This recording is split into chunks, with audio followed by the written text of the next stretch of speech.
Baik. Jadi teman-teman sekalian, entrepreneurship ini poinnya adalah bagaimana cara kita mendapatkan uang. Nah, saya ingin mengutip pandangannya Kiyosaki ya, sudah materi umum ini. Bahwa kita ini, cara kita mendapatkan income itu ada beberapa macam. Robert Kiyosaki mengelompokkan menjadi 4 kelompok. Paling tidak ada kelompok kiri dulu, karyawan. Bapak Ibu, teman-teman, sebagian sumber income-nya sebagian besar dari pendapatan karyawan, employee.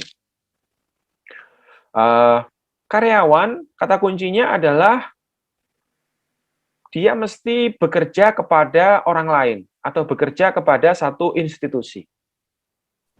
Ya, masuk pagi, pulang sore atau pulang malam, kemudian ada batasan-batasan yang diberikan oleh institusi itu. Pertanyaannya adalah, bisa nggak sih employee itu sampai pada level kaya raya gitu misalnya? Bisa nggak sih karyawan itu bisa kaya raya gitu? Coba saya mau confirm Mbak Ibu, siapa? Kok nggak muncul di layar saya namanya?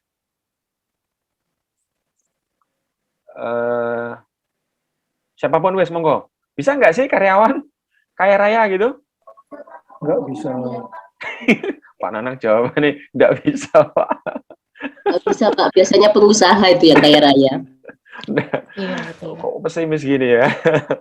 Ya, jawabannya adalah bisa nggak sih karyawan kaya raya? Bisa, kalau dia di posisi tertinggi. Kalau Pak Nanang jadi jenderal gitu, kira-kira ya harus mesti kaya raya lah ya, Pak. Nah, karena posisi tertinggi. Kalau teman-teman ya di posisi tertinggi, maka dia akan kaya raya. Nah, maka dari itu, sebelum saya lanjutkan, sebenarnya poinnya adalah kita itu, menurut pandangan Kiyosaki, kita harus multi-income. Sambil jadi karyawan, sambil mengembangkan usaha, sambil jadi karyawan, saving aset, sambil jadi karyawan, beli tanah, beli ruko, bangun kos-kosan. Jadi duit yang kita dapat tidak cuma untuk konsumsi. Employee, ya pasti tidak bisa kaya raya kalau dia tidak mengembangkan income lain.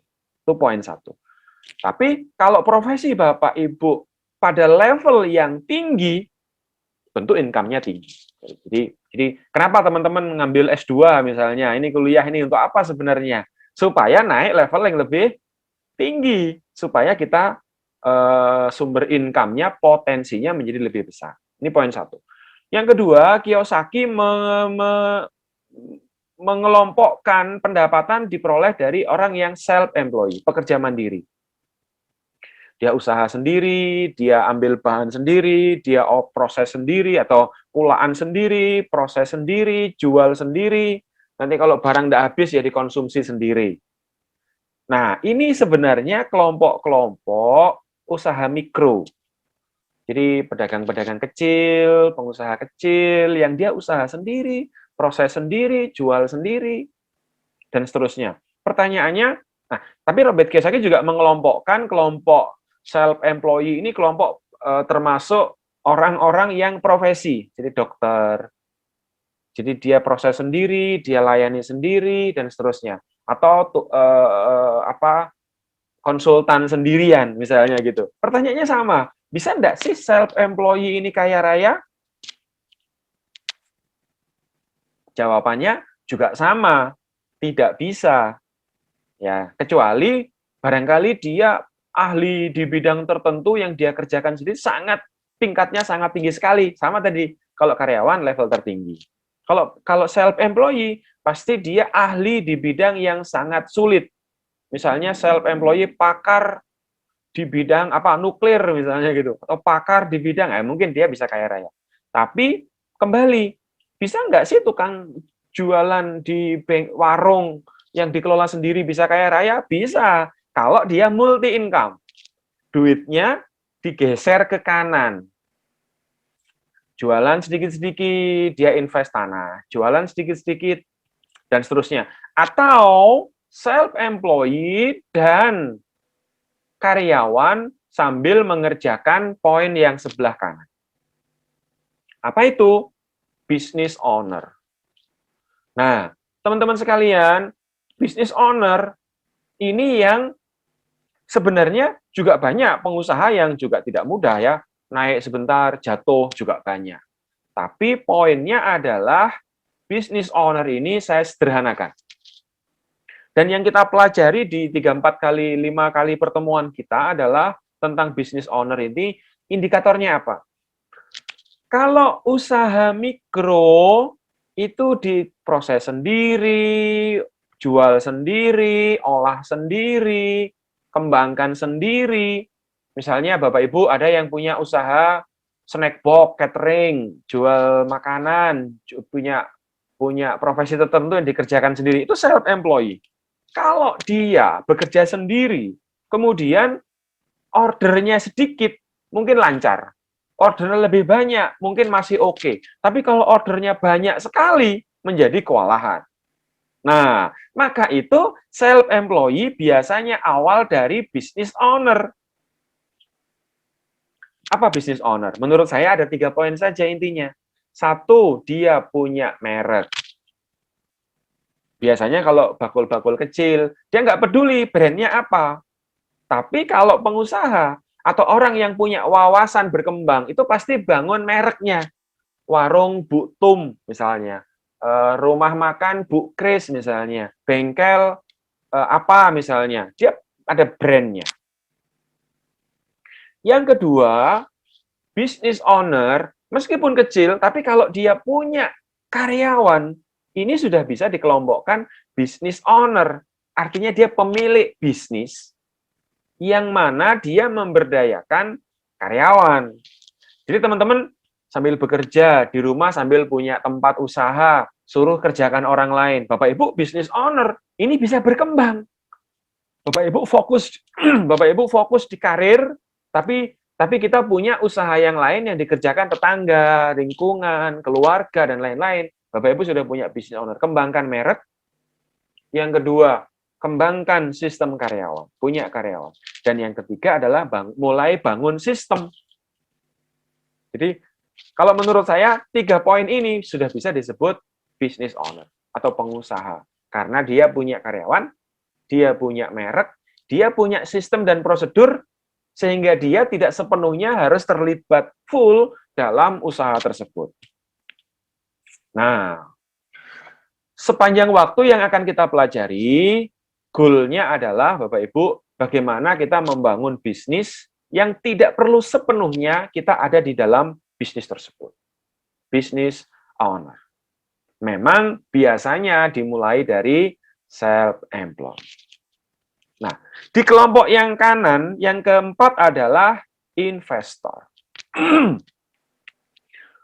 Teman-teman yang fokus di karyawan, atau yang fokus di karir, atau fokus di profesinya, tentu mengembangkan bisnis perlu ilmu yang banyak sekali. Ilmu SDM, ilmu operasional, ilmu pemasaran, ilmu macam-macam. Tapi teman-teman yang dari karyawan, duitnya cukup, langsung mengalokasikan sebagian uangnya di dunia investasi, yang membuat duit kita itu berkembang, atau yang membuat aset kita itu menghasilkan, ini juga pilihan yang menarik. Jadi nggak perlu repot. Ada yang bertanya kemarin, Pak, kami itu setiap setahun setengah, 2 tahun maksimal harus pindah, Pak. Setahun setengah harus pindah, Pak. Bagaimana kita mau mengembangkan bisnis? Nah, jadi yang akan kita pelajari sepanjang waktu nanti sebenarnya adalah bagaimana membuat Bapak Ibu tahu caranya. Ada 2 tugas, nanti Smart Business Map, bagaimana cara mapping bisnis. Oh, ini bisa jadi pilihan bisnis saya. Oh, ini saya punya potensi, saya bisa kembangkan di sini. Sama yang kedua adalah DNA bisnis. Jadi bagaimana Bapak Ibu memahami dan mengerti sebenarnya inti bisnis saya itu apa. Kalau seandainya Bapak Ibu akan investasi, akan mengembangkan usaha, maka ke tempat itulah bisnis yang bisa Bapak Ibu kembangkan. Nah, jadi ini pandangan tentang bagaimana mendapatkan sumber income. Jadi apapun profesi kita, Bapak Ibu menjadi karyawan, fokus di karyawan, bisa kaya raya, bisa sukses, bisa bermanfaat, bisa mengembangkan untuk orang lain.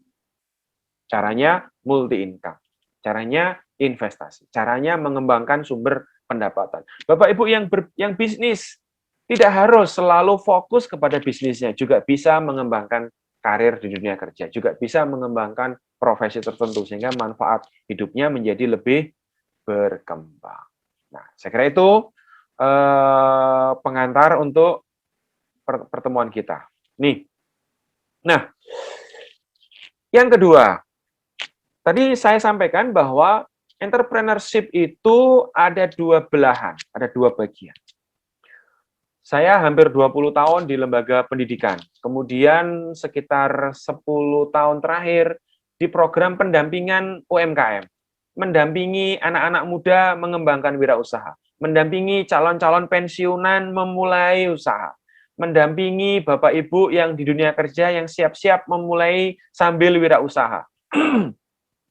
Nah, ternyata apa yang membuat seseorang itu bekerja tidak karu-karuan mengembangkan jadi bekerja sambil wirausaha, sambil bantu orang, sambil aktif sosial, atau orang berkarir luar biasa, menyimpan aset, mengembangkan ekonomi, membimbing anak-anaknya untuk bertumbuh. Apa motivasi kita itu mengapa harus atau bagaimana sih supaya motivasi kita itu kuat? Kenapa sih Pak baru mengembangkan usaha sebulan, 2 bulan, 3 bulan? Wah repot, capek, tutup. Ya banyak sekali Bu. Buka outlet 1-2 bulan, ya hujan, tutup. Punya karyawan 1-2-3-4-5 bulan, resign. Bikin saingan, langsung tutup misalnya. Nah, kenapa Bapak Ibu? Ini menurut ILM ini ya, penelitiannya, dia meneliti bahwa tentang motivasi wirausaha. Jadi bisnis itu ada dua sisi. Satu, motivasinya. Saya harus bisa bisnis, misalnya gitu. Saya harus meningkatkan income. Anak-anak saya harus sekolah di tempat yang terbaik. Saya harus bisa membiayai kehidupan keluarga saya. Saya harus punya rumah yang layak. Saya harus punya kendaraan yang pantas. Saya harus mencukupi kebutuhan saya. Saya harus punya kehidupan macam-macam. Nah, itu mentalnya, itu semangatnya. Tetapi ternyata waktu menjalankan usaha, ada sisi ilmunya. Harus ngerti ilmu marketing. Ngelola karyawan 2 mungkin gampang. Tapi kalau mengelola karyawan 20, rumit, sulit. Omsetnya 100 juta mungkin gampang sebulan. Tapi kalau omset 200 juta sampai 500 juta, tambah sulit. Nah, ternyata teman-teman, motivasi kita itu harus diarahkan menuju sesuatu yang bisa jangka panjang. Pak, saya pengen bisnis. Motivasimu apa? Kalau saya nanti ngelola ayam, Pak, 1.000 ekor, itu hasilnya sekian-sekian, Pak. Per 3 bulan saya akan panen sekian. Kalau saya punya kandang, kapasitas 50.000 ekor, Pak, saya hasilnya akan sekian-sekian. Coba dipraktekkan. Nanti hasilnya zong. Saya sarjana peternakan, dan saya pernah menghitung, nanti kalau saya bisnis begini, hitungannya begini. Dengan perusahaan kita buat 5.000 ekor, 10.000 ekor. Akhirnya beberapa tahun mati semua ayamnya. Nah, ternyata salah motivasi. Salah motivasi, salah tujuan. Ini menurut ILM, kalau kita fokusnya adalah pada uangnya saja, itu adalah motivasi orang miskin. Jadi kalau Bapak Ibu mengembangkan usaha, motivasinya untuk bertahan, itu sudah jaminan dari Tuhan. Biasanya hasilnya sedikit. Tapi kalau segera menyadari bahwa bisnis bukan hanya sekedar cari uang penting, benar. Saya butuh uang, yes. Saya butuh kendaraan, yes. Saya butuh saving, benar. Saya butuh uang, kita butuh uang. Uang itu seperti darah. Kalau orang kurang uang, seperti orang kurang darah, pucet. Orang kurang uang, lemes gitu Bapak Ibu. Nah, maka itu memulai bisnis memang kadang-kadang terpaksa. memulai usaha, mengembangkan karir, mengerjakan pekerjaan, mungkin karena gajian, mungkin karena dibayar, mungkin karena tunjangan. Tapi kalau Bapak Ibu bekerja, berbisnis, berusaha hanya karena tunjangan, hanya karena gaji, hanya karena bonus, hanya karena honor, pasti motivasinya kecil.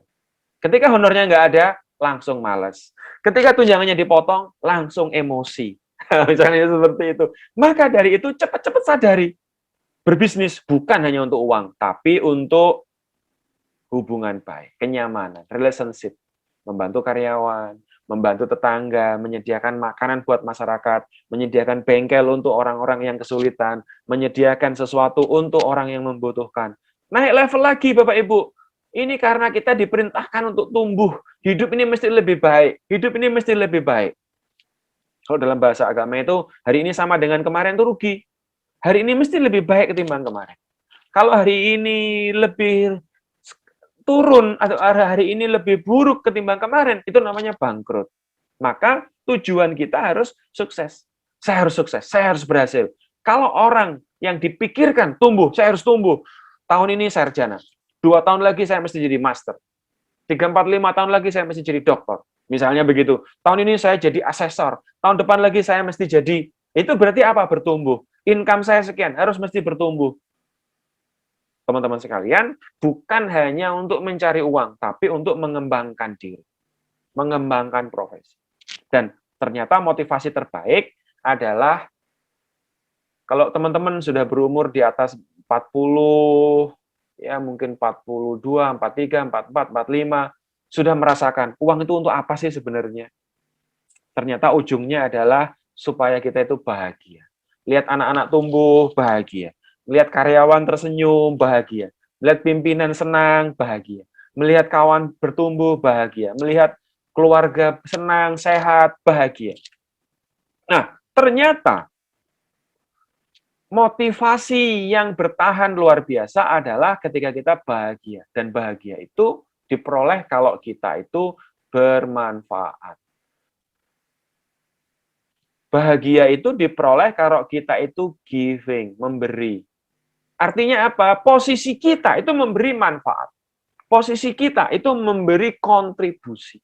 Di kantor berkontribusi, untuk pimpinan berkontribusi, bikin usaha, usaha kita memberi kontribusi, memberi manfaat. Nah, ini adalah motivasi tertinggi. Jangan cuma cari uang. Bangunlah hubungan baik. Saya senang kalau pimpinan saya sukses. Saya senang kalau kawan saya naik level. Saya senang kalau orang lain juga senang. Saya senang kalau karyawan saya bahagia. Pasti Bapak Ibu akan nyaman hidupnya. Nah, ini penelitian yang dilakukan oleh ILM terkait dengan apa yang menjadi motivasi untuk mengembangkan wirausaha. Apa yang memotivasi untuk mengembangkan karir Bapak Ibu. Ya, ini poin kedua yang saya sampaikan ya. Sebentar kita diskusi ya. Saya tambahkan satu lagi. Nah, dalam konteks wirausaha, teman-teman sering pelaku usaha pemula atau teman-teman yang bekerja sekalipun harus memahami soal entrepreneurship ini, memahami prinsip aset dan prinsip beban, liabilitas dan aset. Sering teman-teman yang usahanya mulai berkembang pakai uang bank misalnya, lalu punya duit, income-nya naik, omsetnya naik, lalu dia mulai beli motor. Omsetnya naik 100 juta, 200 juta, mulai dia beli mobil. Omsetnya naik ini renovasi rumah, mulai beli rumah, mulai tambah mobil, dan seterusnya. Dan tidak menyadari bahwa ternyata apa yang kita beli bukanlah aset, tapi sebenarnya beban. Saya contoh. Saya tutup slide-nya. Nah, teman-teman sekalian, misalnya, Bapak Ibu pasti semua punya handphone. Pertanyaannya adalah, ini aset atau beban? Bu Asri atau Mbak Primasari, ini aset atau beban? Yang on di depan saya soalnya. Bu Asri, ini aset atau beban? Bu Asri dulu coba. Audionya dibuka Bu Asri. Beban, Pak. Siapa yang jawab? Bu Asri dulu. Beban. Beban, Pak. Beban. Kenapa Bu? Keluar pulsa. Karena harus itu, Pak, ngisi pulsa kan beban. Pulsa. Pulsanya kalau nggak ada pulsa kan nggak bisa Iya, kan, Pak. boleh. Ada juga ini beban. Tapi Bapak Ibu, karena profesi saya adalah konsultan, profesi saya adalah dengan handphone ini menghasilkan uang, ini adalah aset. Ada beberapa orang, Bu, yang menghasilkan uang karena dia punya Shopee di sini. Shopee. Ada yang juga punya GrabFood di sini. Ada yang punya aplikasi-aplikasi di handphonenya. Maka ini disebut aset. Aset. Yes. Kok menguntungkan, Pak? Jadi intinya adalah kalau ada uang yang masuk ke kantong kita dari barang yang kita punya disebut aset. Tapi kalau kita punya barang ini membuat uang keluar dari kantong disebut beban. Contoh misalnya Bapak Ibu punya motor atau anak-anak kita punya beliin motor misalnya. Motor itu aset atau beban? Ya tergantung. Tergantung juga aset, ya. Pak. Apakah memberi hasil pemasukan itu disebut aset, ataukah dia membuat uang keluar disebut beban. Misalnya Bapak Ibu punya mobil. Halo? Ya, mobil misalnya ya. Apakah mobil dia aset? Pak. Aset. Aset kalau dijual mobilnya. Tapi dalam proses Ibu mengelola mobil itu, dia mengeluarkan biaya. Kecuali kalau memang kendaraan itu kita pakai untuk membuat uang masuk ke kantong. Coba sekali lagi, Ibu punya rumah. Pertanyaan saya, rumah itu aset atau beban? Aset, Pak. Aset, Pak, kalau dijual. Dijual, beban. Perawatan, Pak. Butuh perawatan, butuh listrik, butuh air, butuh biaya macam-macam. Dia menjadi beban. Nah, ini soal mindset, Bapak Ibu. Setelah memahami prinsip ini, akhirnya kita berpikir, oh rumah saya itu ada kamar kosong. Bisa nggak sih dikosin? Depan rumah itu bisa disewakan untuk tenan-tenan. Bisa nggak sih membuat halaman depan itu di sebelah kanan disewakan tenan menjadi sumber income? Setelah ngerti ilmu ini, Bu, garasi saya bikin GrabFood. Misalnya gitu, Bu. Dapur, ada pembantu, ada pengasuhnya orang tua. Bu, sambil bikin sambel ya, kita kemas-kemas, kita jual. Sambil saya punya warung kecil gitu ya, Bu, di tempat lain. Catering. Yes, bisa juga catering, bisa juga snack box. Saya punya warung, sehingga di rumah itu bikin sambel, bikin ayam, dikemas, di freezer, untuk gudang, untuk stokis. Jadi, apa yang kita miliki, kita harus geser pikirannya. Bagaimana caranya supaya aset atau barang yang kita miliki menjadi aset. Coba, anak-anak itu, Bu. Anak-anak kita. Anak-anak itu aset atau beban? Dua-duanya, Pak. Dua-duanya, Pak. Dua-duanya. Tapi dalam konteks lihat ilmu dari sisi mana entrepreneur, dalam konteks ilmu kewirausahaan, sebenarnya anak-anak itu beban. Iya toh? Mak, SPP, uang keluar. Mak, makan, jajan, uang keluar. Anak-anak menjadi beban. Pertanyaannya, bagaimana membuat anak-anak itu menjadi aset? Ayo, anak-anak mulai rajin belajar YouTube, belajar Shopee, belajar menulis di konten-konten. Bagaimana caranya anak-anak mulai jualan dropshipper yang udah mulai berumur. Anak-anak mulai diajari investasi dan lain-lain. Jadi mereka menjadi aset. Nah, jadi setelah mengerti ilmu ini, Bapak Ibu, anak-anak, ayo belajar ilmu Shopee, tak kursusin ilmu Shopee. Tuh, ada yang bisa menulis, masukkan. Ada yang bisa jualan souvenir-souvenir, mulai belajar. Di rumah keluarga kita misalnya, sambil kalau bapak-bapak mungkin ibu di rumah sambil usaha catering, snack box, kotaan, jualan-jualan parfum, jualan-jualan macam-macam, sehingga apa yang kita miliki ya itu menjadi aset. Nah, ini mindset tentang aset. Baik. Sudah 30 menit. Saya persilahkan Bapak Ibu kita diskusikan dulu. Jadi dari pengantar ini monggo saya persilahkan. Mungkin teman-teman yang videonya tidak on, yang memungkinkan silahkan di-on-kan, tapi tidak, kalau misalnya nggak memungkinkan, nggak apa-apa. Tapi yang penting, saya persilahkan kita diskusi. Monggo. Dari Bu Asri, Pak Bu Primasari, boleh Bu Maria, monggo. Dari pengantar 30 menit ini, saya persilahkan dulu teman-teman untuk menanggapi dulu. Monggo, silakan.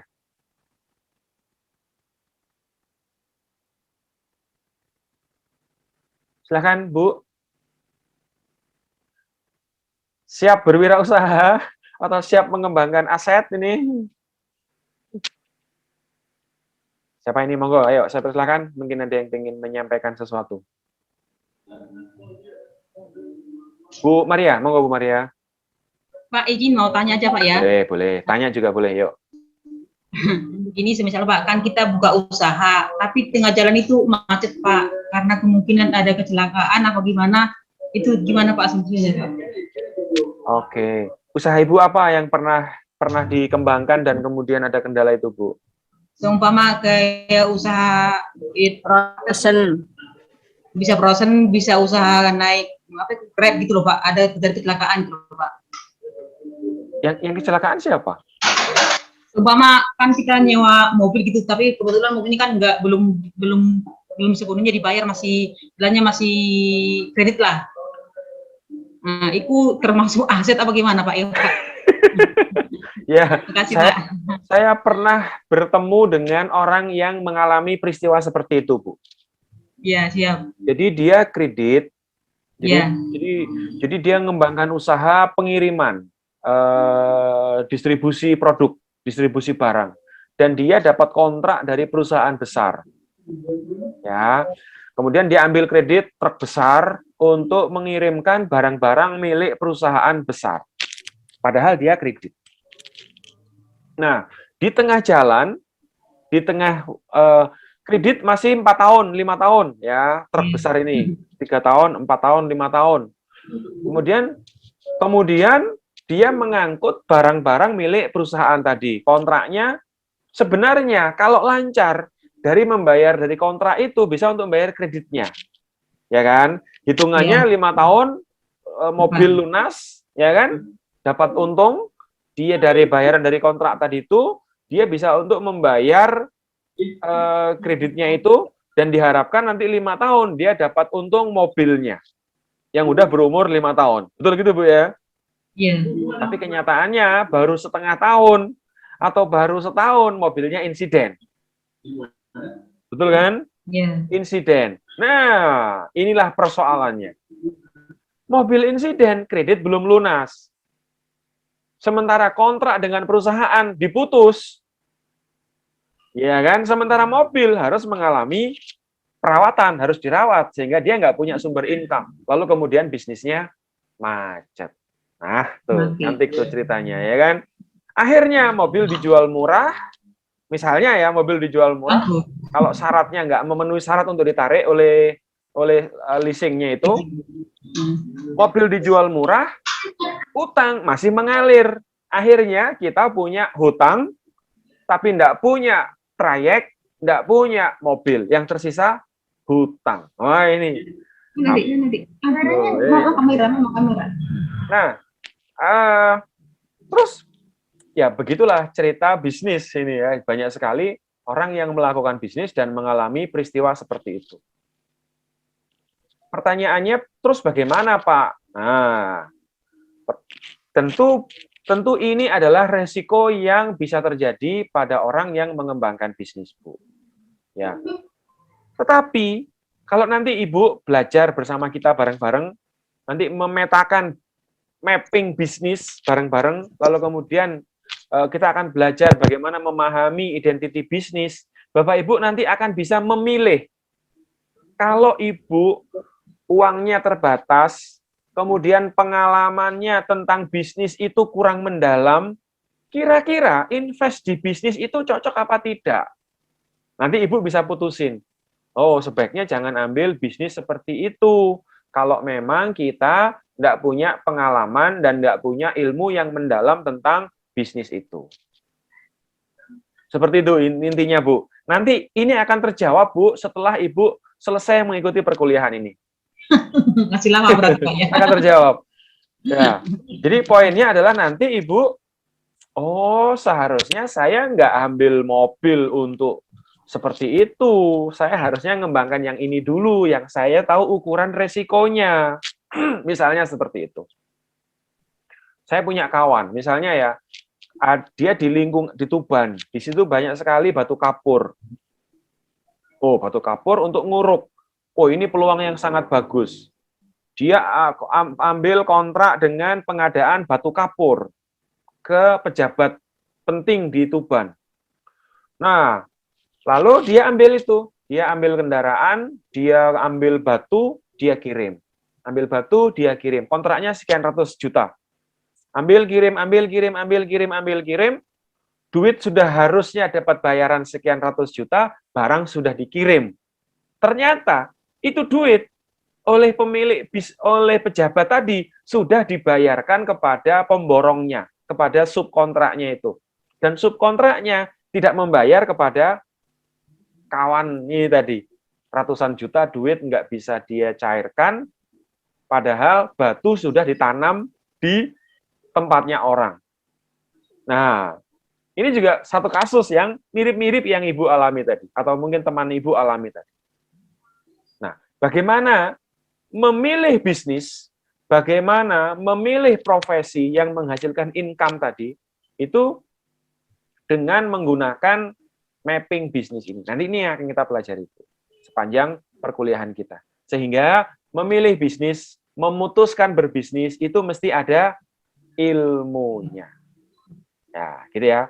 Siap belajar, teman-teman sekalian, Bapak Ibu? Siap belajar memilih jenis bisnis? Ya. Saya punya kawan, Bapak Ibu. Saya kasih contoh lagi yang lain. Saya punya kawan pegawai di Bank BNI. Kebetulan Bank BNI Syariah. Dari BNI, dia pindah ke BNI Syariah. Kemudian, dari BNI Syariah, dia dipindah ke Bandung. Lalu dia memutuskan, saya mau resign. Saya mau mengembangkan bisnis. Jadi karyawan bertahun-tahun lalu memutuskan berhenti, lalu mengembangkan bisnis. Apa yang terjadi Bapak Ibu? Kawan ini bisnis beras, Pak. Bisnis beras, ambil pickup, sewa gudang. Lalu dia memulai bisnis. Kirim beras, kulaan beras, antar beras. Bisa diduga Bapak Ibu, kurang dari setahun, mobilnya terjual, berasnya macet, lalu kemudian kerja di BPR. Kira-kira begitu.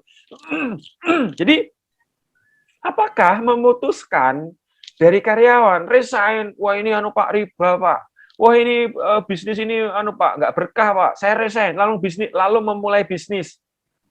Apakah 100% ataukah bisa berhasil sepenuhnya? Belum tentu. Apakah yang berhasil? Mungkin juga berhasil.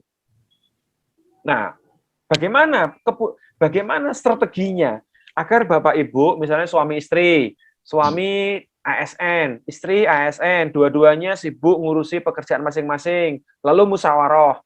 Mungkin yang satu ngembangkan usaha, yang satu tetap ASN. Bagaimana ya caranya? Atau yang satu mengembangkan karir, yang satu cukuplah di karir tertentu. Bagaimana ya strateginya? Nah, dengan mapping bisnis ini, Bapak Ibu akan tahu, oh, aku tak usaha ini saja yang memungkinkan. Nanti ini suami yang begini atau istri yang begini, saya yang begini, dan seterusnya dan seterusnya. Nanti kita akan pelajari bareng-bareng cara memutuskan dan mengambil keputusan bisnis seperti itu. Paling tidak ini menjadi bahan pertimbangan. Saya kira begitu, Bu Maria. Siap, makasih Pak. Semangat berbisnis. Ya, oke. Monggo, mungkin ada yang lain ingin mengomentari atau memberi pendapat. Saya persilahkan. Pak Nanang.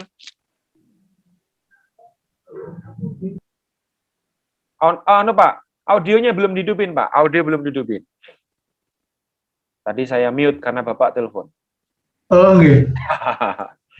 Pak, terima kasih Pak Suryono. Suryono, saya Suryono. Iya, Pak Suryono. Tadi sebenarnya mau tanya tapi sudah dijawab sama Pak Suryono terkait Oke. bisnis apa yang nggak memerlukan biaya gitu. Bisnis apa yang nggak memerlukan biaya? Itu pertanyaan menarik itu. Iya. Tapi bisa sukses gitu maksudnya. Ya. Ya, itu ya. aja Pak. Terima kasih Pak. Ya, jadi kalau ini jawaban untuk anak-anak, mungkin saya bilang, oh ya, bisnis itu ada yang nggak perlu biaya. Tapi karena kita udah dewasa semua, jawabannya tidak ada, Pak. Kalau Bapak ikut seminar, oh bisnis tanpa modal, bisnis tanpa ini ya kita sudah pada dewasa lah, ya itu pasti ngapusi gitu. Jadi poinnya Bapak Ibu, semua bisnis, semua rancangan usaha pasti butuh modal, pasti butuh biaya. Akan tetapi ada banyak sekali bisnis itu yang biayanya nggak langsung gede banget, Pak. Kayak tadi Bu Maria tadi, apa saya langsung mesti kredit mobil, Pak? Supaya nanti hasilnya sekian untuk membayar kreditnya begini, nanti 5 tahun punya mobil, tapi sudah lunas dari kontrak itu untuk membayar sopir dan bayar mobilnya. Nah, itu ilusi, Bapak Ibu. Seakan-akan begitu, tapi nanti prakteknya ambruk itu bisnis. Kenapa? Belum tentu. Bisa iya, bisa enggak. Kontrak bisa berakhir. Sopir bisa ngapusi. Saya punya kawan, Pak, pegawai di satu dinas. Wah, ini karena beliau ngurusi bidang penggalian-galian C. Galian C, Pak, batu, pasir, macam-macam. Ambil truk, percayakan sama driver. Oh, ini teman saya ini, Pak, drivernya terkenal. Teman saya ini drivernya. Oh iya, oke. Bapak tahu itu mobil itu kalau dipakai untuk membawa galian C, perawatannya 1, kerusakannya 2. Itu driver itu mobil kalau dia narik 4 kali, dia bisa ngomong 3 kali. Betul, Pak? Kalau dia ngangkat 6 ton, dia bisa ngomong 5 ton.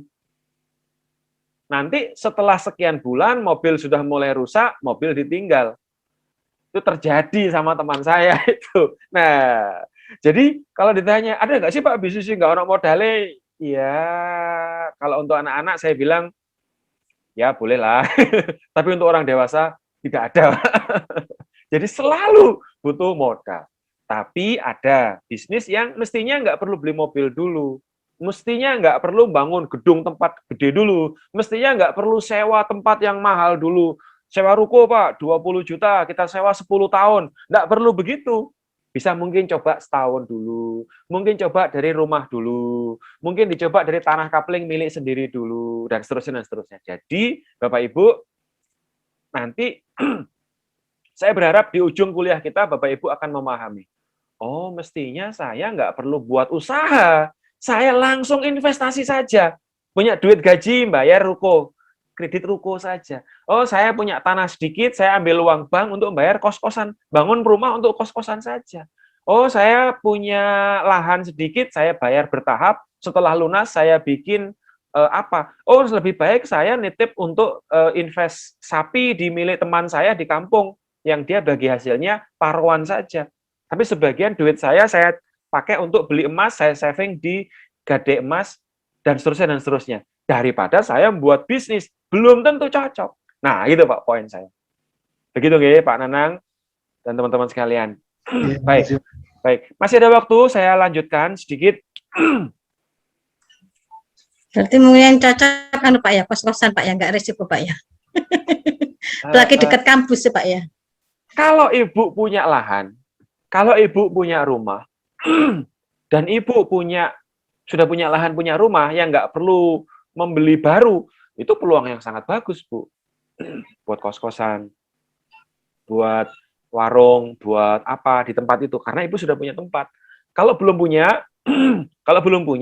maka beli tanah dulu di sekitar situ, pelan-pelan dibangun sesuatu yang sifatnya itu overhead-nya nggak tinggi, Bu. Biaya overhead-nya nggak tinggi. Sementara tanah, bangunan, itu setiap tahun harganya naik, minimal 12%.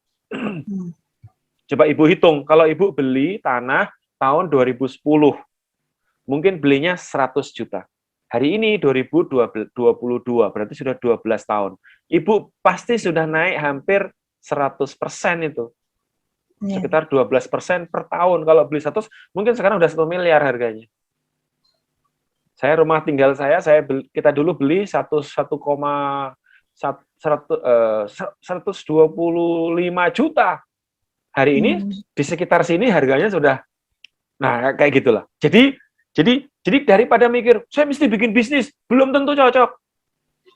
Mending saving, kelola uang yang baik, kemudian mengembangkan usaha dari aset itu. Itu lebih ke arah investasi. Pendapat saya seperti itu. Jadi motivasi berwirausaha itu tidak berarti Ibu harus bikin gerobak-gerobak, nggak harus bikin warung ayam goreng, nggak harus bikin kafe, nggak harus Bu. Bikin kafe dikira murah, mahal. Biayanya udah kadung mahal, orang duduk nongkrong bayar cuma 10.000, 20.000, nanti Bapak Ibu bayar gaji, nggak nutup Pak. Malah kesel Pak. Nah, misalnya seperti itu. Jadi saya dalam konteks materi kewirausahaan tidak mendorong Bapak Ibu yang sudah punya profesi, tiba-tiba alih profesi. Tapi saya mendorong di akhir mata kuliah ini, intinya adalah multi-income. Ibu yang selama ini hanya kerja tok, sore malam diem, kenapa nggak dibuat apa di garasi kita? Kenapa nggak Bapak Ibu buat aplikasi di online, jualan apa? Kenapa Ibu nggak buat jualan tanah? Ada tanah murah diambil, Ibu punya gaji, beli tanah murah, diambil kredit, 5-10 tahun, lunas, dijual. Kenapa nggak main seperti itu saja? Nah, misalnya begitu, Bu. Jadi, pilihan profesi bisnis, ujungnya adalah multi-income. Ini pandangan saya. Jadi saya secara pribadi, sambil mengembangkan usaha kuliner, sambil saya ngerjakan proyek-proyek, sambil saya bersedia mengajar, sambil saya bersedia mengerjakan kontrak-kontrak jangka setahun, jangka setengah tahun, saya kerjakan. Karena saya punya pandangan multi-income. Itu poinnya Bapak Ibu. Siap. Kita lanjut ya, sedikit. Kita sampai jam 20, mungkin 30 menit lagi. Baik. Nanti sambil kalau Bapak Ibu ada yang ingin didiskusikan, kita diskusikan. Ya. Ini usaha kecil yang saya mulai 2013. Gerobak burger. Tapi Bapak Ibu, saya mulai usaha ini tidak sekonyong-konyong, saya resign. Saya bekerja sejak tahun 94, 95 saya mulai bekerja. Tapi saya memulai usaha, baru saya mengerti bahwa saya harus punya usaha, saya mulai baru 2013. Satu gerobak, saya punya karyawan satu, sambil saya dampingi. Karena ini hanya sore malam kan, sore jam 3, jam 4, sampai jam 9. Dulu saya bekerja, sampai sore jam 4 mulai boleh keluar kerja, nanti sampai jam 9 saya dampingi, mulai kembangkan. Memulai saja ini sudah persoalan. Kita akan pelajari besok ya, bagaimana memulai. Dan mengembangkan sudah persoalan yang lain. Ya, tapi jangan cepat-cepat, jangan buru-buru meninggalkan sumber income yang lama. Ibaratnya merindukan pungguk, meninggalkan apa itu? Apa kata pepatahnya gimana itu? Jadi melepaskan sesuatu sumber income tertentu untuk mengejar sumber income yang belum tentu. Nah, jadi selama hampir 2 tahun tetap saya masih menjalani kontrak pekerjaan saya. Sambil saya mulai mengembangkan usaha. Kapan orang mulai boleh, kalau misalnya memutuskan, berani gitu ya, kapan kita boleh memutuskan berhenti dari sebuah profesi, berganti ke profesi baru? Kalau saya bilang, profesi baru sudah harus menghasilkan 2 kali lebih besar income-nya dari profesi sebelumnya. Saya memutuskan berhenti ketika gerobak saya ada 24 waktu itu. Dan income-nya sudah 2-3 kali lipat daripada pekerjaan saya sebelumnya. Maka saya putuskan. Nah, ini contoh keputusan untuk berani memutuskan. Paling tidak 2 kali lipat income dari sumber pendapatan lama. Ya, memulai sudah sebuah persoalan, bagaimana menjalankan juga sebuah persoalan yang lain. Kalau mulai mungkin senang Bapak Ibu, wah buka catering, buka usaha senang. Tapi mulai menjalankan sebulan, 2 bulan, 3 bulan, 4 bulan. Kalau kita nggak punya motivasi di situ, pasti nggak bisa berjalan. Maka dari itu, motivasinya harus memberi manfaat, Bu. Wah, tetangga-tetangga punya sumber pekerjaan, kita beri kesempatan bagi mereka untuk bekerja, kita kelola dengan baik. Nah, makanya motivasinya adalah memberi manfaat. Ya, kalau motivasinya memberi, kita bisa kembangkan, expand, kita kembangkan. Kita bisa menduplikasi, bikin cabang-cabang dan seterusnya. Tentu menyenangkan, ya. Kalau kita bisa mengembangkan bisnis kita. Ya. Ini ilmu lawas ini ya. Kalau misalnya, Pak, dari mana sih sumber duitnya? Ya, boleh enggak sih pakai duit orang? Ya, boleh saja. Dari duit bank, dari macam-macam. Nanti dalam konteks bisnis, boleh nggak sih pakai tenaganya orang? Wajib. Karena entrepreneurship, poinnya adalah harus berani pakai karyawan. Kalau kita nggak berani pakai karyawan, kita bukan bisnis.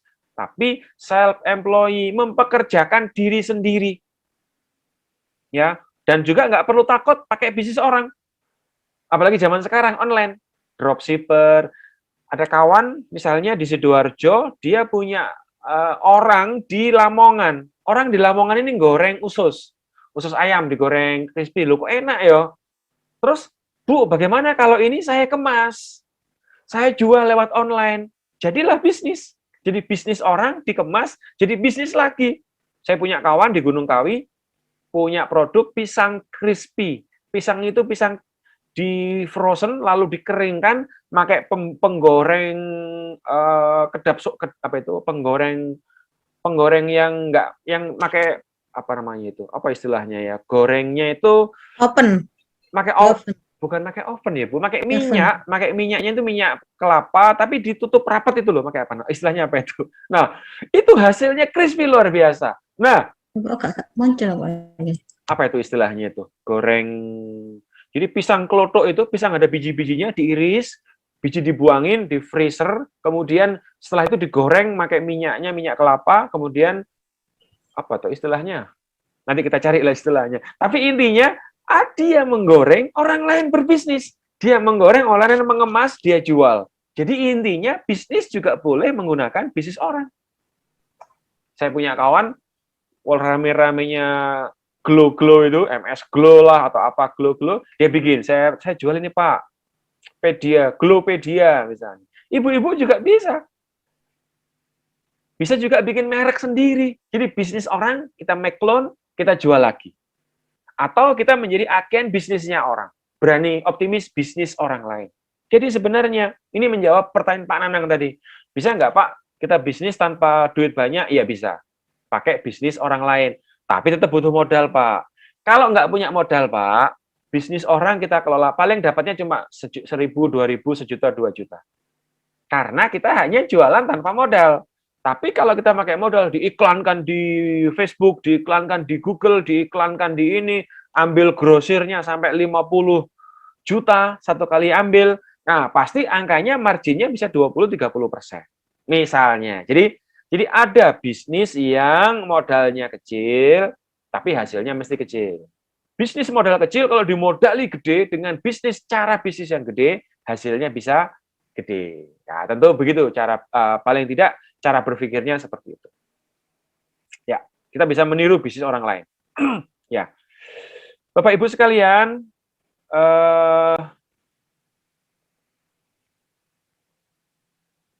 itu tadi beberapa poin tentang pengembangan bisnis, bahwa intinya kita bisa mengembangkan bisnis apa saja. Ya, sebentar, saya tak turun langsung sampai saya lanjutkan. Saya lanjutkan.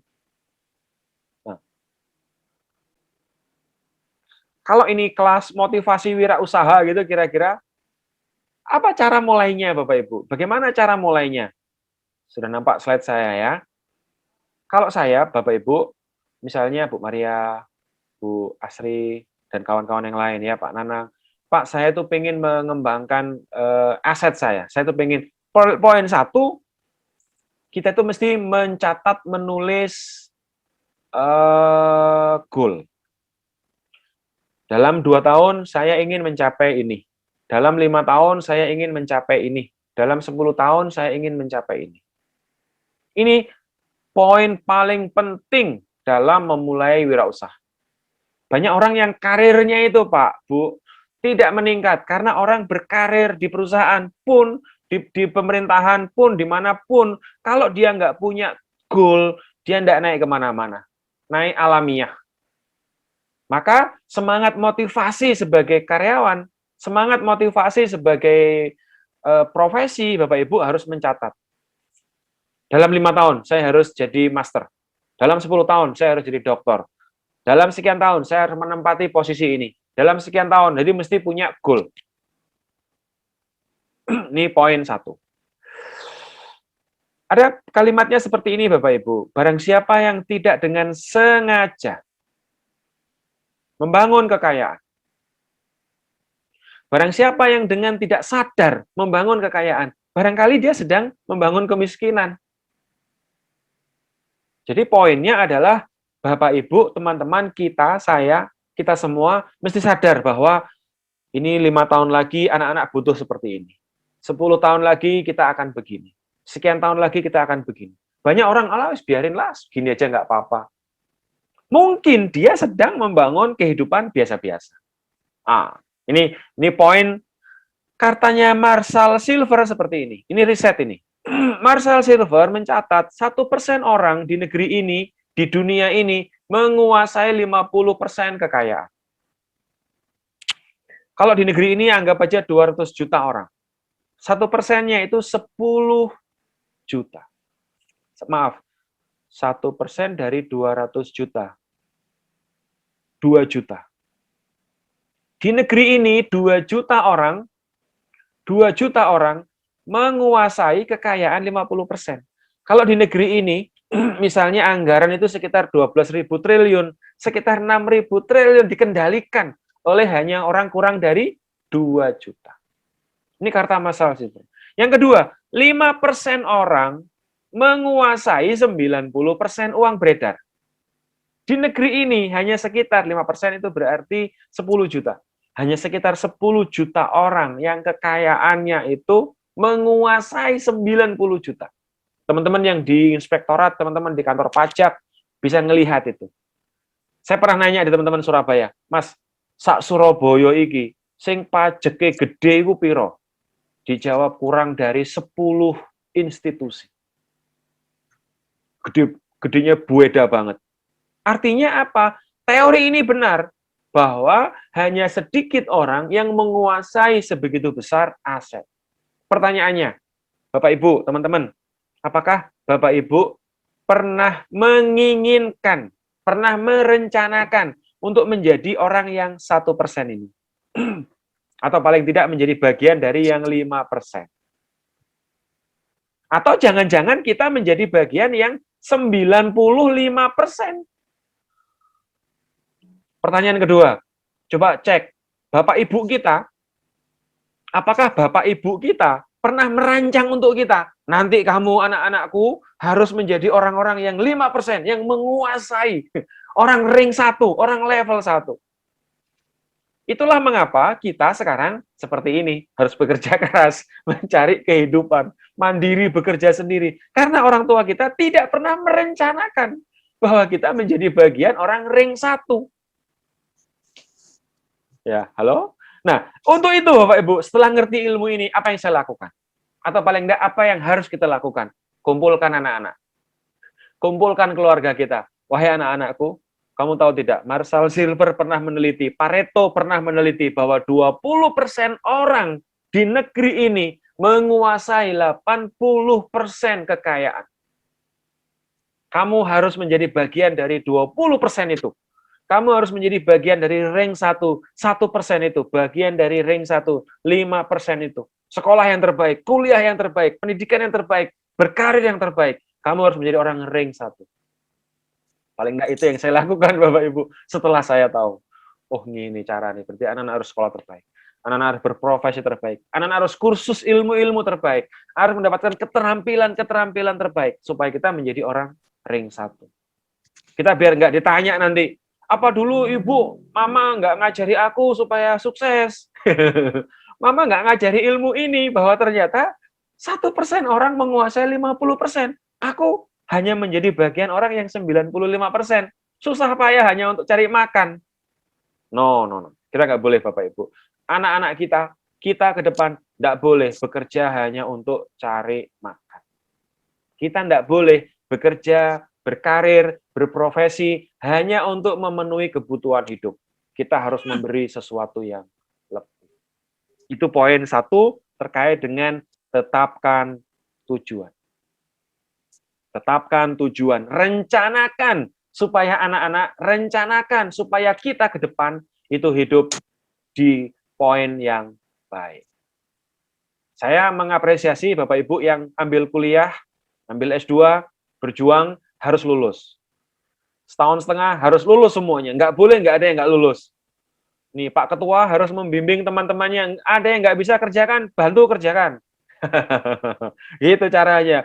Ada yang nggak hadir, ingatkan. Kirim materinya, bantu dia, tolong dia. Supaya teman-teman lulus bersama-sama. Teman-teman, kalau dalam bahasa spiritual, naik level, naik makom, itu ada 2 cara. Cara, kalau dalam bahasa kalau yang Muslim di Al-Quran disebut ada 2 cara. 1, tingkatkan keimanan. Tingkatkan keyakinan kepada spiritual. Nah, tentu ini persoalan yang tidak mudah. Tapi cara yang kedua adalah tingkatkan ilmu. Ini cara yang paling gampang. Bapak Ibu berjuang selesaikan kuliah, berjuang selesaikan tugas-tugas, berjuang lulus, derajat kita, makom kita pasti naik. Ekonomi kita, saya jamin pasti naik. Saya berani bertaruh tuh. Karena saya sendiri membuktikan. Susah payah, jadi tukang sapu, cleaning service, berjuang saya selesai kuliah. Bekerja tidak karu-karuan, saya harus berjuang selesai S2. Saya di Jogja dulu tahun 2000-an sekian. Lalu saya berjuang tidak karu-karuan supaya S3 saya selesai. Wis, jual apa saja seperti pokoknya harus selesai. Nah, ternyata janji Tuhan tidak menyalahi. Artinya makom kita berkembang. Anak-anak kita dimudahkan. Kalau kita meningkatkan ilmu pengetahuan. Yes, saya kira seperti itu pengantarnya Bapak Ibu. Saya persilahkan, mungkin masih ada yang ingin memberi catatan. Gelombang kedua, monggo. Pak Saiful, Pak Ketua. Betul, Pak Ketua.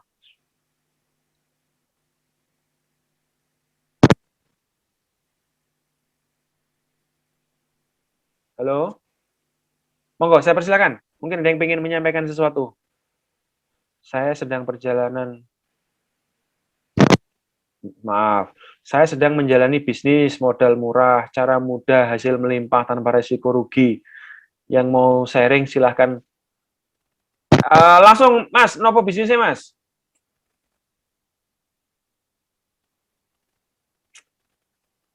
Monggo, Pak Mas Saiful, udah on suaranya, saya persilakan.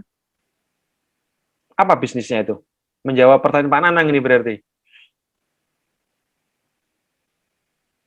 Halo. Atau yang lain, mungkin ada yang ingin menyampaikan sesuatu?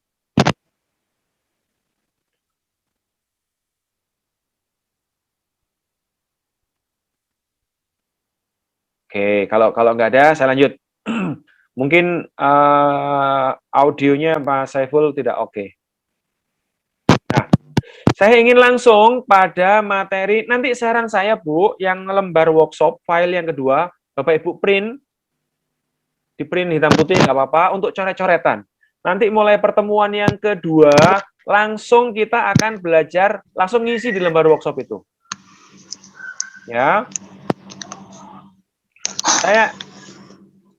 Ini saya langsung masuk.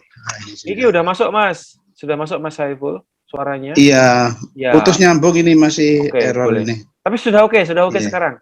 Bisnis nopo yang bisa di-sharing? Ya, sebenarnya pemahaman saya bisnis itu masuk ke sistem pemasarannya. Jadi kalau yang disebutkan tadi oleh Pak dosen itu, mungkin mereka cara konvensional. Yes. Kalau konvensional itu modalnya besar, resikonya besar. Yes. Itu konvensional. Ada juga bisnis yang sistem pemasarannya itu network Yes. marketing. Yes. Kalau ada orang bilang multi level marketing, saya tidak setuju, karena yang setuju itu network marketing. Yes. Jadi kita ini di dunia 5.0 ini tidak mencari apa ini itu namanya saingan, Ya. tapi mencari network Partner, siap. Nah, biasanya yang saya sebutkan tadi, saya menjalani bisnis yang network marketing. Bagus, ya. Itu. Nggih. Ya, jadi modalnya kecil, resikonya tidak ada. Kalau di Yes. bisnis saya risikonya tidak ada. Siap. Jadi Bapak Ibu yang ingin merencanakan bisnis, Boleh kalau kontak-kontak bisnis ya. ini ya, kalau bisnis ya harus punya modal besar dan harus siap risikonya. Risiko gagal itu pasti ada. Ya. Tapi kalau investasi ya paling gampang itu ya emas. Kalau yang kedua mungkin tanah. Kalau rumah mungkin bisnis rumah itu ya agak lama. Jual rumah Prosesnya itu lama agak Pak ya, nggak mudah. Tapi yang paling Siap. iya. Kalau tanah mungkin lebih cepat. Yang paling enak investasi itu ya emas. Siap. Itu Siap. paling aman.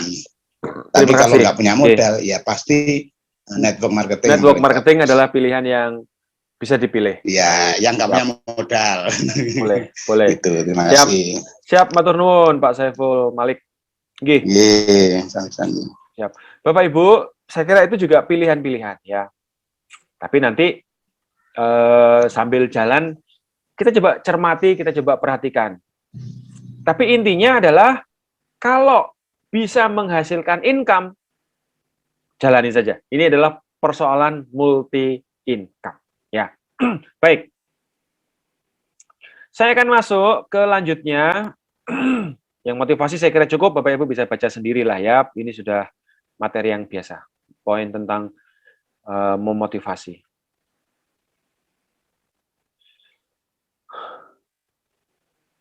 Saya akan langsung mulai ke materi kita.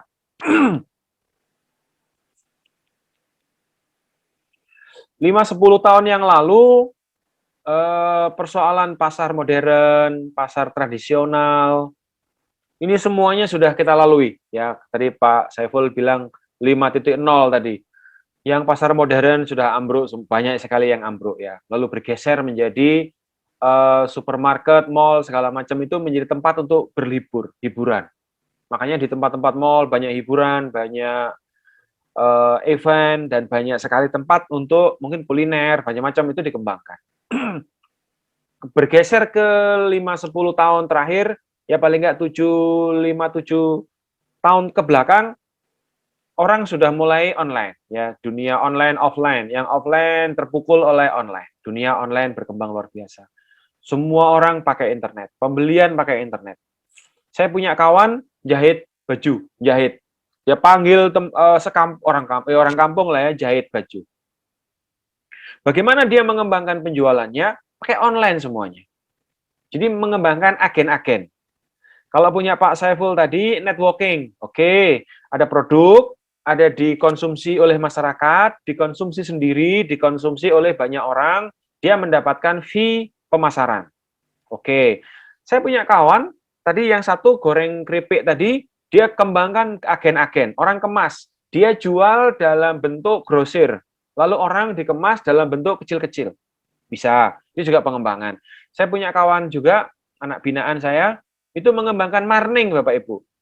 Jagung, marning jagung itu, dia beli grosir, bahan bakunya, lalu dia goreng, lalu dia kemas besar-besar. Dia kemas ukuran 6 kilo, 10 kilo. Lalu dijual ke pasar-pasar. Lalu orang menjual kembali dalam kemasan kecil-kecil. Ya. Lalu ada juga yang menjual online-online. Nah, jadi bagaimana mengembangkannya macam-macam. Tapi dunia digital ini luar biasa. Saya punya kawan penjahit tadi, dia jahit, lalu dia jual lewat agen-agen online-online. Dan hasilnya luar biasa. Jadi ternyata dunia bergeser dari cara offline menjadi cara online. Dunia yang sifatnya bentuk lama berubah ya, wartel hilang, warnet. Saya punya kawan punya warnet dulu, punya warnet 60 komputer. Nah, zaman itu orangnya kaya karena punya sumber income, warnet, game. Tapi kemudian Bergeser sekarang, tiba-tiba warnet, wartel, mati semua. Kenapa kok mati Bapak Ibu? Tidak dibutuhkan. Karena handphone ini mau game bisa, mau apapun sudah bisa. Jadi warnet, wartel nggak lagi dibutuhkan. Cara-cara lama nggak lagi dibutuhkan. Ini teknologinya canggih, kombi sudah canggih. Pertanian berubah, seluruhnya berubah. Warung-warung dihajar sama Indomaret, Alfamart. Dunia bergeser, dunia berubah. Ya, dunia bergeser, dunia berubah. Nah, ini saya ingin menyampaikan, mungkin masih ada beberapa waktu, 10 menit, pengantar untuk masuk ke bisnis itu. Tadi sudah diberi pengantar oleh Pak Saiful tadi. Pak Saiful tadi ya. Ini soal marketing, Pak. Oke, benar. Ya, ini soal pasar, Pak. Benar. Tahun 2000-an Bapak Ibu ada handphone namanya O2, O2. Saya waktu itu sempat beli. Harganya 2 juta atau berapa waktu itu. Canggih. Bisa pakai pen seperti ini. Tapi kenapa O2 mati? Jawabannya adalah dia lahir terlalu cepat, bukan zamannya, belum dibutuhkan. Wartel mati, sudah nggak lagi dibutuhkan. Bapak Ibu, kalau 10 tahun yang lalu, kalau ada acara tahunan, lebaran, ulang tahun, yang dicari adalah Kodak. Ya kan? Kamera, mana kamera, mana kamera. Sekarang, kamera di mana kamera? Di atas lemari ya, Ibu, disimpan, sudah tidak dibutuhkan. Sekarang langsung selfie, ayo selfie. Ya, foto ditaruh, gerakan TikTok semua. Nah, macam-macam. Jadi, kenapa bisnis bisa hilang? Tidak lagi dibutuhkan. BlackBerry. Kenapa BlackBerry hilang, Bapak Ibu? Padahal BlackBerry semua orang, hampir semua orang punya BlackBerry waktu itu. PIN-nya berapa begitu. Tapi apa yang terjadi? BlackBerry pun ditutup. Kenapa? Karena dia salah melakukan investasi. BlackBerry ini dibeli sama Microsoft sebagian sahamnya, dan BlackBerry menggunakan softwarenya, Nokia yang dibeli Microsoft ya. BlackBerry ini sangat canggih, ya. Kemudian dia tidak mau hanya fokus pada softwarenya, tapi dia juga fokus kepada hardwarenya, jadi fisik BlackBerry-nya plus softwarenya. Padahal orang membeli BlackBerry karena apa? Ayo coba Bapak Ibu tahu. Orang membeli BlackBerry itu karena apa? Ada yang tahu? Orang membeli BlackBerry karena BlackBerry Messenger, BBM-nya itu BlackBerry Messenger.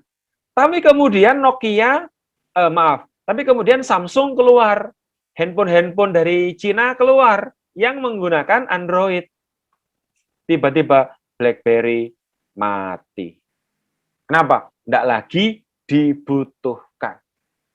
Jadi teman-teman sekalian, ini penelitiannya. Alasan mengapa bisnis mati. Tadi Bu Maria, kenapa bisnis mati? Bisnis saya kok nggak berhasil, Pak? 1. Ya, kecuali kecelakaan tadi ya. Nomor 1 adalah tidak lagi dibutuhkan pasar. Tidak ada permintaan pasar. Ada kemarin Giant tiba-tiba ditutup. Pasar sudah nggak lagi butuh. No market need. Kalau kita punya produk, lalu kemudian pasar nggak butuh, ya pasti nggak jalan. Jadi ini adalah nomor 1 terbesar alasan mengapa bisnis mati. Jadi Bapak Ibu, kalau bikin bisnis, aku pinter bikin sambel, ya udah bikin sambel, kemas, jual. Apakah laku? Belum tentu. Kenapa? Apakah ada permintaan pasarnya? Nah, itu pertanyaannya. Jadi Bapak Ibu, yang kita akan pakai sebagai background dari memulai bisnis adalah apakah ada permintaan pasar. Karena bisnis pasti mati kalau tidak ada permintaan pasar. Nah, nomor 2. Bisnis mati, kadang-kadang permintaannya banyak. Pasarnya oke, tapi cash flow-nya salah tata kelola. Tadi saya bilang omset naik 200 juta mulai beli Fortuner. Omset naik 500 juta mulai bangun rumah, renovasi rumah. Salah investasi. Dipikir aset, padahal beban. Nah itu, duit mulai naik langsung kredit mobil. Gaji naik, honor naik, langsung naik beli sesuatu yang membebani. Nah, teman-teman, dalam konteks Bapak Ibu punya penghasilan, ingat-ingat, kalau kita salah mengelola cash flow kering, udah nggak bisa kulaan lagi, run out cash flow kering karena salah investasi. Ambil mobil, truk untuk ngangkut frozen atau mengangkut produk dari kota Surabaya ke Semarang. Kontraknya 5 tahun. Ke pabrik besar, oke, kita kredit mobil ke mobil kredit lah ya 5 tahun. Nanti bayar ke kredit misalnya per bulan 5 juta. Kontrak dari perusahaan dapat 9 juta. Untuk driver dapat 2 juta, 3 juta. Yes. Sepertinya oke. Tapi di tengah jalan cash flow kita kering karena mobil insiden. Misalnya cash flow kita tiba-tiba kering. Yang sebelumnya sumber ini dipakai itu, tiba-tiba ambruk. Itu adalah sumber cerita ambruknya bisnis nomor 2. Gagal mengelola cash flow. Maka dari itu, kalau bisnisnya menggunakan kendaraan yang resikonya tinggi, maka asuransi, meskipun mahal, itu harus dikelola dengan disiplin. Misalnya, asuransi jiwa sopir, asuransi mobilnya. Ini kami pengalaman di bidang itu. Asuransi kehilangan, pencurian, perampokan mobil, kendaraan. Karena sumber run out cash, gagal ngelola cash, ini sumber kehancuran bisnis nomor 2. Nomor 3, karyawan. Gagal mengelola karyawan, sumber kehancuran bisnis nomor 3. Maka dari itu Bapak Ibu, punya karyawan 1, mungkin nggak perlu ilmu SDM. Punya karyawan 5, mungkin gampang, tinggal nunjuk-nunjuk. Tapi kalau Bapak Ibu karyawannya mulai 10, karyawannya mulai 20, karyawannya mulai 50, pasti butuh ilmu manajemen bisnis. Maka butuh ilmu manajemen sumber daya manusia. Dan yang terakhir, yang membuat bisnis ambruk, itu adalah kalah bersaing. Get out compete. Kalah bersaing. Kita punya warung, saya punya kawan di Jawa Tengah tuh. Bikin kafe 4 tahun yang lalu. Ramenya minta ampun Bapak Ibu. Karena rame, tiba-tiba di kanan dibikin kafe yang lebih besar milik orang. Di kiri dibikin kafe yang lebih besar milik orang. 2 tahun kemudian tutup. Misalnya seperti itu. Itu apa? Gagal bersaing. Bapak Ibu bikin warung pecel, Bapak Ibu bikin catering. Tiba-tiba orang lain bersedia membayar fee yang lebih besar ke catering-catering yang ke vendor-vendor atau ke konsumennya. Tiba-tiba kita kalah bersaing. Jadi gagal dalam kompetisi. Nah, maka dari itu Bapak Ibu, dalam konteks yang pertama ini sebagai background kita. No market need. Bagaimana mengelola pasar. Kalau dalam Islam, ada yang namanya Abdurrahman bin Auf, orang terkaya waktu itu. Waktu dia pindah ke Madinah, yang dia cari adalah pasar. Di mana pasar? Jadi kalau Bapak Ibu pengen memulai bisnis, apa pasar? Mana pasarnya? Ada nggak pasarnya? Ada nggak permintaan pasarnya? Ini kata Paul Finn mengatakan, ide nggak penting. Idenya apa ya Pak? Bikin bisnis apa ya Pak? Ide nggak penting. Yang penting apa? Permintaan pasar. Bapak Ibu yang di kantor misalnya, oh ini ada permintaan ini. Maka bisa bikin bisnis.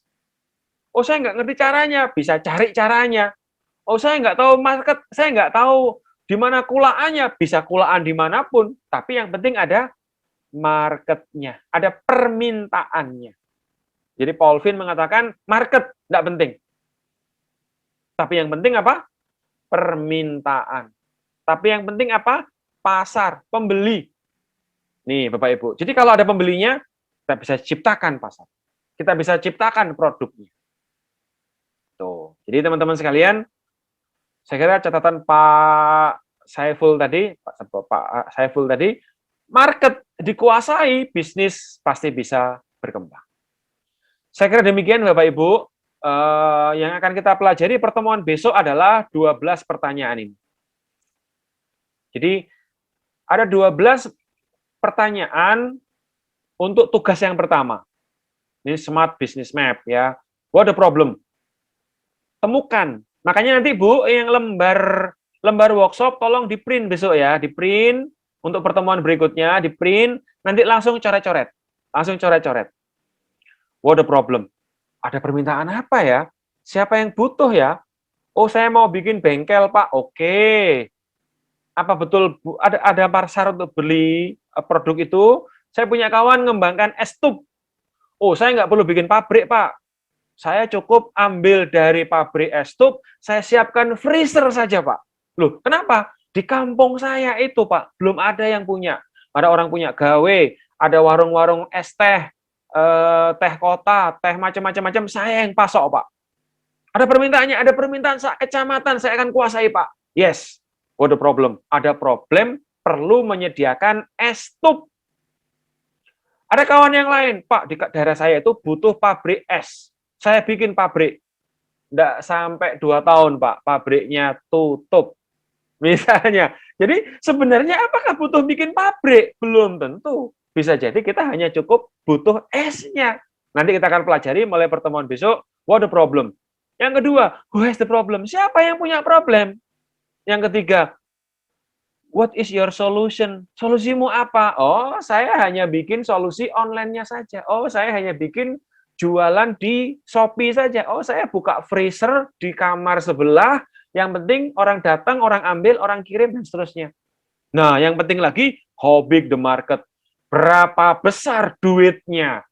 Berapa gede size pasarnya? Saya mau bikin bakso, Pak. Sing tuku sopo? Saya mau bikin warung sarapan, Pak. Yang sarapan tuh siapa? Saya mau bikin kos-kosan, Pak. Berapa orang yang kuliah di kampus itu? Berapa banyak orang yang butuh rumah kos? Nanti masuk ke market landscape, apa faktor kuncinya? Kita masuk ke bagaimana orang memilih kita. Ada warung A, warung B, warung C, warung D. Kenapa orang belinya ke warung A? Why choose you? Kenapa memilih ke kita? Itu rumit juga itu pikirannya, Pak. Saya punya gerobak-gerobak burger. Kenapa orang memilih ke, ada di Malang itu, ada makanan pedes minta ampun, cuma dibikin dari makaroni. Antrinya minta ampun. Kenapa orang milih makaroni? Kenapa kok nggak memilih makanan saya? Why choose you? Nomor 6. Nomor 7. Bagaimana cara jualnya? Lalu bagaimana cara menjaga customer? Nomor 8. Lalu bagaimana cara untung, meningkatkan omset, revenue? Ini mulai bisnis mesti profit, Pak. Teman-teman, bisnis mesti menguntungkan. Dan yang nomor 10, bagaimana memanajemeni biaya, manage cost. Kita akan bahas pertemuan besok. Ini tugas Bapak Ibu nanti. Nomor 11, bagaimana menjaga bahan baku. Oh, Bapak-bapak kalau sudah mulai bisnis ngerti, Pak. Kalau ngomong soal elektronik, ngomong soal mobil, kerusakan, ganti oli ini itu. Kalau ngomong soal kuliner, kerusakan, penyimpanan, pencurian, diambil karyawan, macam-macam. Bagaimana menjaga core resources. Dan yang terakhir, bagaimana mengelola karyawan. Sampai ketemu di pertemuan kedua. Nah, ini 35 orang ya. Saya foto. Mungkin teman-teman bisa on. Kita ini kelas apa ini? Bill. Cara meng-on-kan gimana, Bill? Pak Saiful muncul dulu. Saya foto ya. Ini halaman 1 dulu, halaman 1 dulu. Teman-teman juga boleh membantu motret. Saya kalau nanti nggak kena ya. 1, 2. Oke. Mungkin Pak Ketua juga boleh bantu motret. Jadi terusan ngomong Bill. Tugasnya Pak Ketua itu ngumpulkan foto-foto. Nanti difotoin, nggak apa-apa. Ya, Pak Ambil Pak difoto. Ketua Pak, tugasnya Pak Ketua Pak. Siap. Ya, saya kira seperti Siapa Pak itu. Ketuanya? Siapa ketuanya tadi? Pak Ketuanya tadi siapa yang sudah Oke. disebut tadi? Terima Masa kasih lupa. Bapak Ibu. Pak Saiful. Sampai bertemu di pertemuan yang kedua. Saya mohon Bapak Ibu di print kertas workshopnya itu. Nanti kita akan diskusi bareng-bareng. Yang penting bisa mengerjakan lembar workshopnya. Oh, angel, enggak susah Pak. Nanti tak kasih contoh-contoh kakak-kakak kelas yang gampang, yang udah bagus-bagus. Jadi supaya Bapak Ibu semuanya harus dapat nilai A semua. Siap? Siap, Oke. siap. Matur nuwun, sukses buat Bapak Ibu sekalian. Selamat istirahat. Kurang lebihnya saya mohon maaf. Saya akhiri forum kita hari ini. Assalamualaikum warahmatullahi wabarakatuh. Waalaikumsalam warahmatullahi wabarakatuh. Terima kasih Matur nuwun, Pak. matur nuwun. Nggih, Terima kasih saya Pak. kelas saya tutup close grupnya. Audio Jungle.